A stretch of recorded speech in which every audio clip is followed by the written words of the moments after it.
అసలు నీకు వంట వచ్చా అనే స్టేజ్ నుంచి ఎవరబ్బా ఈ వంట చేసింది అనే స్టేజ్ వరకు వెళ్ళానంటే ఆ క్రెడిట్ నాకు నేనే ఇచ్చుకుంటా. ఈ మాట ఎందుకన్నానో తెలుసా? 5th క్లాస్ నుంచి నా స్టడీ కంప్లీట్ అయ్యేంత వరకు హాస్టల్లోనే. హాస్టల్ నుంచి ఇంటికి వస్తే మా అమ్మ చీమంత పని కూడా చెప్పదు. స్టడీ కంప్లీట్ అవ్వగానే అన్ఫార్చునేట్లీ మ్యారేజ్. నా చేత పనే చెప్పించిన మా అమ్మ వంట చేయమని చెప్తుందా? అస్సలు లేదు. ఇంత కథ చెప్తున్నావు, మళ్ళీ అంత పర్ఫెక్ట్గా వంట ఎలా నేర్చుకున్నావు అనే డౌట్ మీలో రేజ్ అయింది కదా. దానికి ఒక సీక్రెట్ ఉంది, చెప్పేసేనా?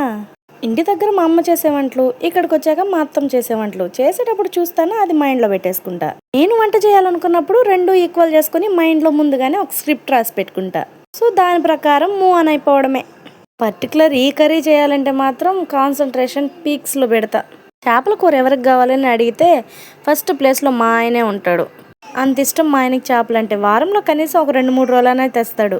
స్క్రిప్టెడ్ కర్రీ కదా, టేస్ట్ ఎలా వచ్చిందో అనుకుంటున్నారా? ఆ విషయానికి వస్తే అస్సలు తగ్గేదేలే.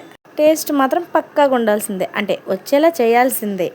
ఇలాంటి చేపలు అనుకుంటున్నారా? అందులోని ఇవి చిన్న చేపలు, టేస్ట్ అదిరిపోవద్దు. కర్రీ అయితే మ్యాక్సిమం కుక్ అయిపోతుంది. ఈ టైంలో సీక్రెట్ ఇంగ్రీడియంట్ వేసేస్తే టేస్ట్ దానంతట అదే వచ్చేస్తుంది. అదేనండి మ్యాంగో. సీక్రెట్ రెసిపీ అంటే ఏంటో అనుకోకండి, ఇదే. మూత పెట్టి మీడియం ఫ్లేమ్లో 1/2 అవర్ ఉడికిస్తే కర్రీ రెడీ అయిపోతుంది. ఇంత స్టోరీ చెప్పినందుకు ఈ వీడియోకి ఒక లైక్ ఇచ్చుకొని వెళ్ళొచ్చు కదా. అలాగే మన ఛానల్ని సబ్స్క్రైబ్ చేసుకోండి. Bye bye.